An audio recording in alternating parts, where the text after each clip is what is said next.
ఇంద్రవెల్లి సభలో ముఖ్యమంత్రి రేవంత్ రెడ్డి మాట్లాడిన దానికి నేరుగా ఇటు బీఆర్ఎస్ పార్టీ మాజీ మంత్రి నిరంజన్ రెడ్డి కూడా చాలా సీరియస్గా రియాక్ట్ అయ్యారు. రక్తపాతమే మీ ప్రభుత్వం చేసిందంటూ కామెంట్ చేస్తున్నారు. ఒకసారి మనతో పాటు మాజీ మంత్రి నిరంజన్ రెడ్డి ఉన్నాడు. ఒకసారి సార్తో మాట్లాడారు. సార్ చెప్పండి సార్, చాలా సీరియస్గా ఒక విషయం చెప్తున్నారు. ఇంద్రవెల్లి మళ్ళీ ప్రస్తావనలోకి వచ్చింది. అది చాలా గంభీరమైన అంశం కదా, అది ఆషామాషి కాదు. ఇంద్రవల్లి లాంటి అనేక ఘటనలు భారతదేశంలో జరగడానికి ఏకైక కారణం, ప్రధాన కారణం కాంగ్రెస్ పార్టీ, కాంగ్రెస్ ప్రభుత్వాలే మొదలుపెట్టినాయి. 1975లో ఎమర్జెన్సీ విధించిన కాడి నుంచి భారతదేశంలో భిన్నాభిప్రాయం కలిగినటువంటి వాళ్ళు కానీ, భిన్న పంథాలో ప్రజల కోసం పనిచేసినటువంటి వాళ్ళని కానీ మట్టుబెట్టినటువంటిదే కాంగ్రెస్ పార్టీ. ఎన్కౌంటర్ల పేరు మీద వాళ్ళే శ్రీకారం చుట్టిందే వాళ్ళు. అదొక అంశం. ఇంద్రవల్లిలో ఆ రోజు వసతుల లేమి వల్ల పరిస్థితులలో మార్పు కావాలని, జీవితాలు మెరుగుపడాలని, తమ గిరిజనుల హక్కులు కాపాడబడాలని చెప్పి వేల సంఖ్యలో గిరిజనులు తమంతటి తాము తరలి వచ్చే సభ జరుపుకుంటే అనుమతిచ్చిన ప్రభుత్వమే అర్ధరాత్రి సభ అనుమతిని రద్దు చేసి సభకు వచ్చిన ప్రజల మీద విచక్షణారహితంగా కాల్పులు జరిపి అనేక మంది ప్రాణాలను బలిగొన్నది ఇంద్రవల్లి సాక్షిగా ఆనాటి కాంగ్రెస్ ప్రభుత్వమే. 1981 ఏప్రిల్ 20. అది చెరగని ఒక ఏమంటారు మచ్చ, అది మానవత్వం మీదనే ఒక చెరగని మచ్చ. అటువంటి దానికి కారణమైనటువంటి ఆనాటి కాంగ్రెస్ పార్టీ కానీ ప్రభుత్వం కానీ అది ఏనాటికైనా అది మూల్యం చెల్లించక తప్పదు. అటువంటిది అదే ఇంద్రవల్లి దగ్గర పోయి ఘటన చేసినటువంటి వాళ్ళే హంతకులే పోయి సంతాపం చెప్పేటువంటి విధంగా సభ పెట్టి తమ ప్రభుత్వ ప్రస్తుత గొప్పతనాల గురించి కొనియాడుతూ ఇంద్రవల్లి కొండల్లో దండు కదిలింది నేస్తమా రావా అని కాలి గజ్జగట్టి పాట పాడి తెలంగాణలో కానీ ఆంధ్రలో కానీ భారతదేశంలో కానీ లక్షల మందిని విప్లవోద్యమం వైపు నడిపించినటువంటి ప్రజాయుద్ధ నౌక గద్దర్. ఆయన అంతిమ గడియల సమయంలో ఆయన రాజకీయ విశ్వాసాలలో సడలింపు రావచ్చుగాక, కానీ జీవితాచరణ అంతేంది.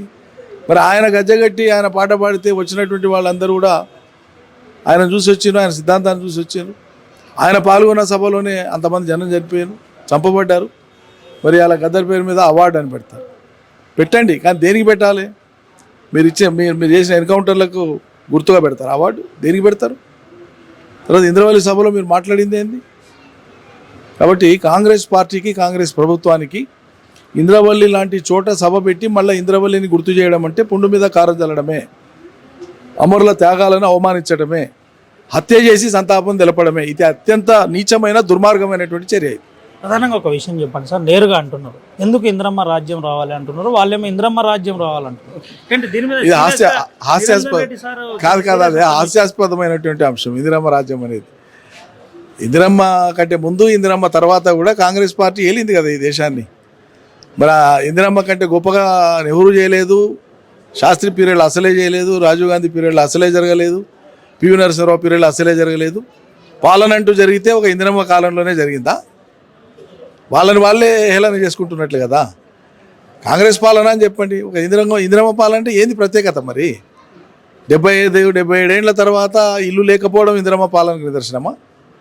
77 ఏళ్ల తర్వాత పేదలకు పెన్షన్ ఇవ్వాల్సిన దుస్థితి ఉండడం ఇందిరమ్మ పాలనకు నిదర్శనమా? ఏం చెప్పదలుచుకున్నారు మీరు ఆధునిక ప్రపంచానికి? అంటే వాళ్లకు ప్రజల అమాయకత్వం మూల పెట్టుబడి కాంగ్రెస్కి ఈ దేశంలో. కాబట్టి ప్రజలకు తెలియనంత కాలం తెలియని విషయాలను ఎక్కువ మాట్లాడి బోధించి దాని మీద లబ్ధి పొందాలనేటువంటి దుగ్ధ తప్ప వాళ్ళకు ఒక గంభీరంగా ప్రజల చైతన్యాన్ని పెంచి 4 అడుగులు ప్రజల్ని ముందుకు నడిపించాలనేటువంటి తపన ఏనాడు లేదు కాంగ్రెస్ పార్టీ. ప్రభుత్వాన్ని పడగొట్టే ప్రయత్నం జరుగుతుంది. పనికిమాలిన పని మేము చేయం. పనికిమాలిన వాళ్ళే మనం చేసుకుంటారేమో కానీ మేమైతే ఆ పని చేయం.